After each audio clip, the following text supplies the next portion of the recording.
March 27, 2023 meeting of the Recreation Education Committee will now come to order. Will the clerk please call the roll? Mr. Baines. Mr. Baines is present. Mr. Hebert. Hebert is present. Mr. McCabe. Vasquez Simmons. Present, and Chairman Alcoffer. Present.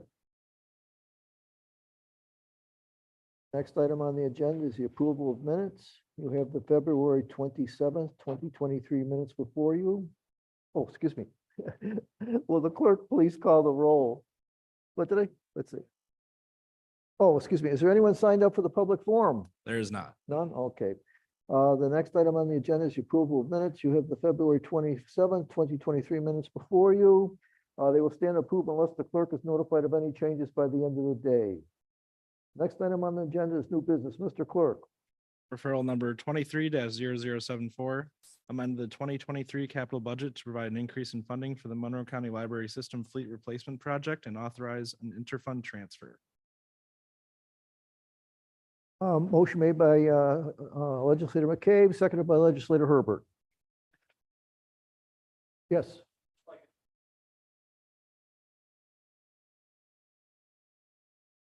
Thank you. Is there any discussion on this agenda item? Legislator Hebert, Mr. McCabe, go ahead. Through the chair to the administration, what is the mileage on the current trucks and how often do they go to each of the county libraries?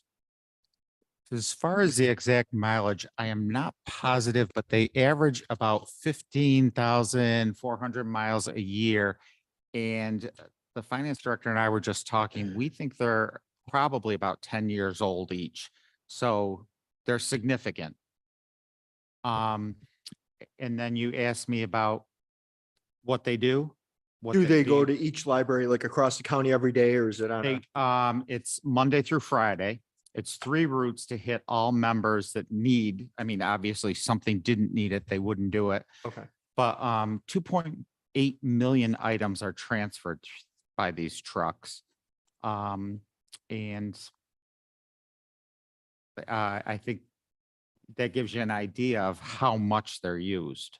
And a follow-up through the chair to the administration. Basically, you're saying roughly these vehicles should have about 150,000 miles on them, give or take. Is there a replacement plan currently for like at 100,000 miles or 10 years, we're replacing vehicles, or 15 years? There is a replacement plan for 5 years. Okay. And that's what's anticipated.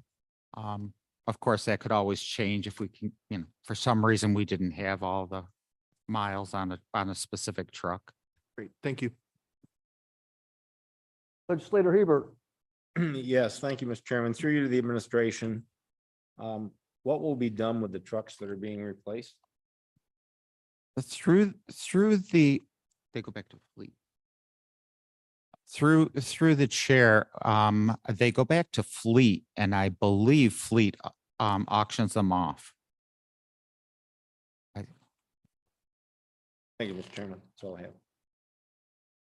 To the administration, and again, I couldn't hear that. Will they be going to the county auction then? Is that correct? To you, Mr. Chair, I'm not sure whether or not that's the county auction, but I believe fleet auctions off its vehicles at a certain time. So I'm not sure exactly how that works, but MCLS doesn't keep the vehicles. Thank you. Any other legislators have any questions, concerns? Sure. Legislator McCabe, go ahead. For the third truck done after the first 2, The chair. or did I misread that? Through the chair, the bids weren't separate. What happened was the bids came in over what was estimated. Oh, okay. As you Yeah, are probably everybody's having familiar, that the problem. last few years, everything that we bid before has not, well, not everything, but a lot of things have not held. So the MCLS needed more money to cover for the third truck.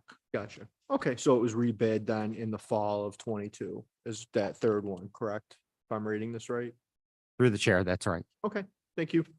That concludes. I yield the floor. Any further questions on this agenda item? All those in favor, please signify by saying aye. Opposed? Motion carried. Next item. Referral number 23-0078. Authorizing a license agreement with Monica Daniel Gill to run a summer camp program at Ellison Parks Pavilion Lodge. Motion by legislator McCabe, second by legislator Hebert. Questions regarding this agenda item? Legislator Hebert. To the administration, will the lodge still be eligible to be rented on weekdays after 4:30 PM?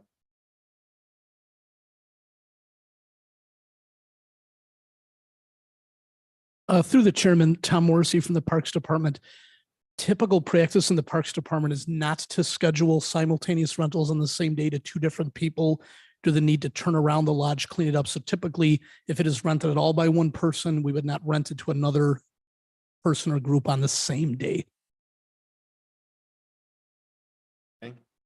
Through the chair of the administration, what's the level of insurance coverage provided by this?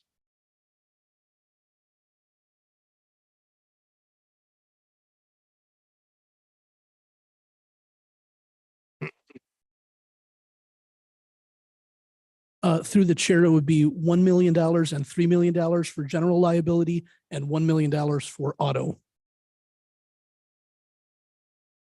Through you, Mr. Chairman, to the administration, is that standard for these types of station rentals of our facilities? Through the chair, yes, this would be actually for anyone contracting with the Parks Department for a rental or anything else. Through you, Mr. Chairman, you happen to know off the top of your head what the maximum capacity of this lodge is and people? Close.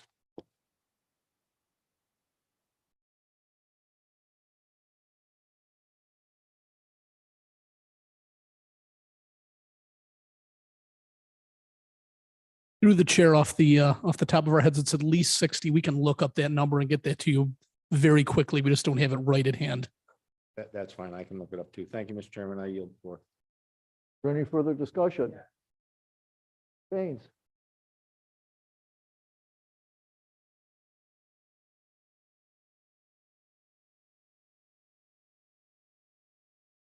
Our audience at home, they might.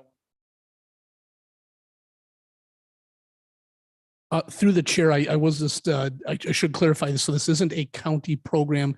We are contracting or offering a license permit to a third party to run a program in a Parks Lodge.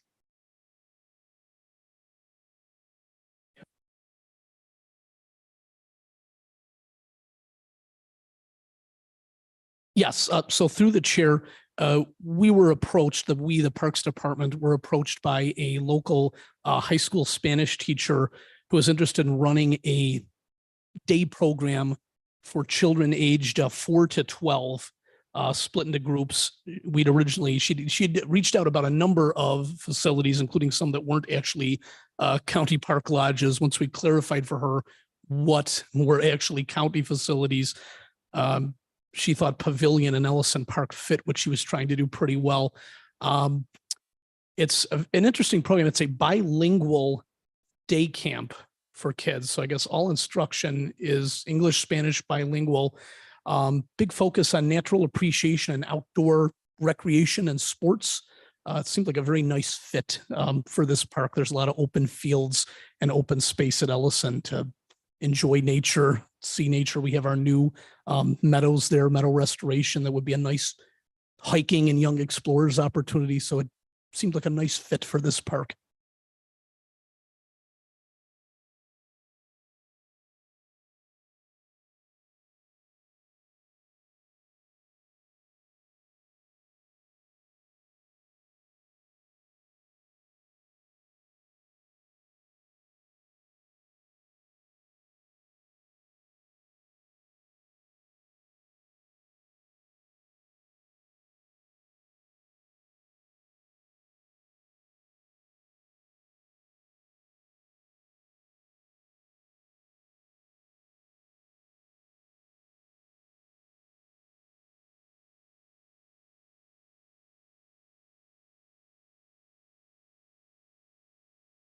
Through the chair, we don't have an inclusive playground at that park or, the playground that's at the park is a fairly traditional playground?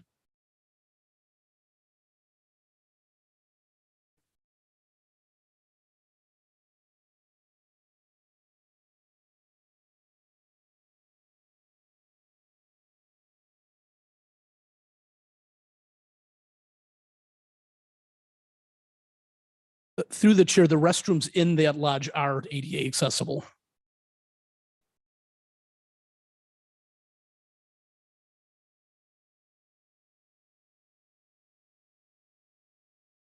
Are there any further questions? Legislative Esca Simmons, please.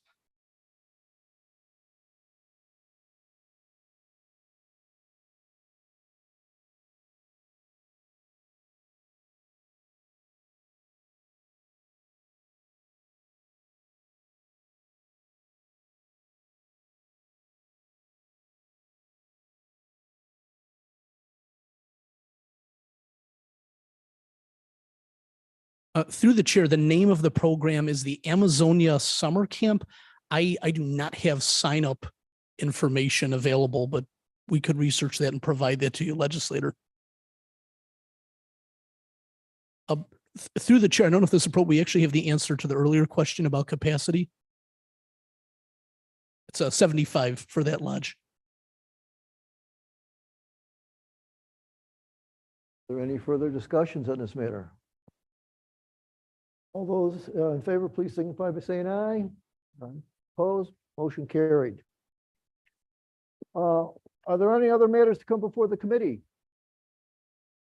Hearing none, there be no other matters. The March 27th, 2023 meeting of the Recreation Education Committee stands adjourned.